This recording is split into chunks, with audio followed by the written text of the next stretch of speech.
मृतांच्या टाळूवरचं लोणी खाणाऱ्यांनी शहांवर बोलू नये, अमित शहांच्या बचावासाठी एकनाथ शिंदे मैदानात.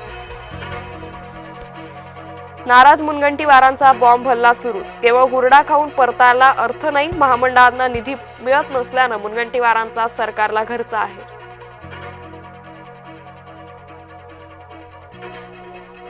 त्यानंतरचं झालेलं आहे. एक सोज्वळ विधानसभेचा अध्यक्ष,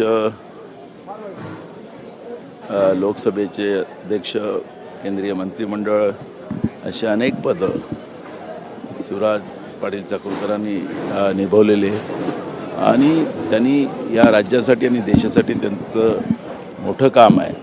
त्यामुळे महाराष्ट्र आणि देश त्यांना विसरू शकत नाही. या दुःखद निधनाबद्दल त्यांच्या परिवाराला मी हे सगळं दुःख सहन करण्याची क्षमता ईश्वर प्रदान करो आणि त्यांच्या आत्म्याला शांती प्राप्त हो, एवढंच बोल. सर, नाशिक में 1270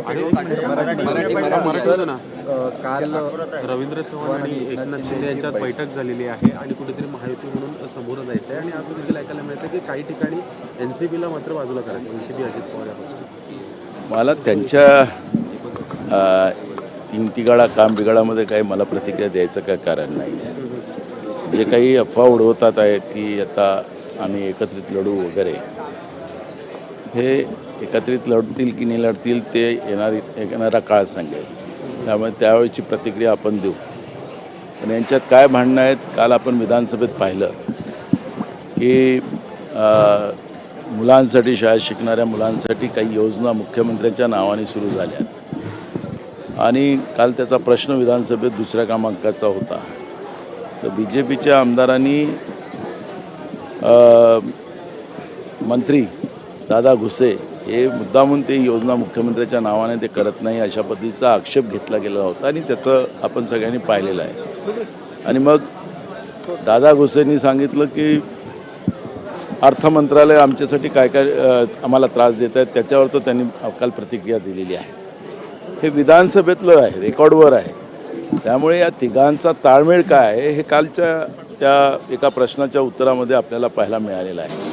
त्यामुळे निवडणुकीच्या काळामध्ये हे एकत्रित येतील की नाही येतील त्याच्यावरचं मला आत्ता काही प्रतिक्रिया द्यायचं कारण नाही आहे. आणि यांच्याबद्दलचा एक मोठा राग, कारण की हे राज्याच्या जनतेची तिजोरी लुटायसाठी हे तीनही चोर मौसरे भाऊ एकत्रित आलेले आहेत आणि अनेक घटनांमधून ते आता सिद्ध झालेलं आहे. त्यामुळे मला असं वाटतं की जनतेमध्ये या सरकारच्या बद्दलचं मत एकदम खराब आहे आणि लोक आता यांना घरी पाठवायची तयारी करतील. स्थानिक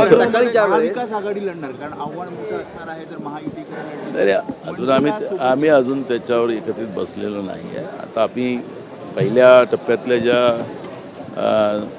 नगरपालिका नगरपंचायतच्या निवडणुका झाल्या, जे स्थानिक कार्यकर्त्यांच्या याच्यावर झाल्या, जेव्हा महानगरपालिकेच्या निवडणुका येतील, जेव्हा जाहीर होतील त्यावेळेस आम्ही बसू आणि त्यावेळेस निर्णय करू. मनोज जरांगे पाटील यांनी आंदोलन केलं, त्यानंतर 2 सप्टेंबरला हैदराबाद गॅजेटनुसार GR निघाला, OBC प्रमाणपत्र वाटपाबाबत. मात्र 8.5 महिन्यात केवळ 98 कुटुंबियांना OBC प्रमाणपत्र मिळालं आहे. कुठेतरी हे बघा, महाराष्ट्रातलं सरकार आणि विशेष करून फडणवीस सरकार हे राज्यातल्या लोकांमध्ये दुफडी माजवण्यामध्येच त्यांचा पूर्ण काळ चाललेला आहे. हैदराबाद गॅजेटरच्या माध्यमातून आमचा जो ठराव आहे, आज त्याच्यावर चर्चा पण आहे, त्याच्यामध्ये मी हा विषय घेतलेला आहे की हैदराबाद गॅजेटरमध्ये त्यांना Maratha versus OBC, Dhangar Banjara versus आदिवासी ही महाराष्ट्रामध्ये लढाई करून घ्यायची होती आणि त्याच्यामध्ये या सरकारला यश आलं. अनेक जिल्ह्यामध्ये, अनेक गावांमध्ये या पद्धतीचे मोर्चे वेगळ्या वेगळ्या पद्धतीनं वेगळ्या वेगळ्या जातीच्या लोकांनी केलेले आहेत.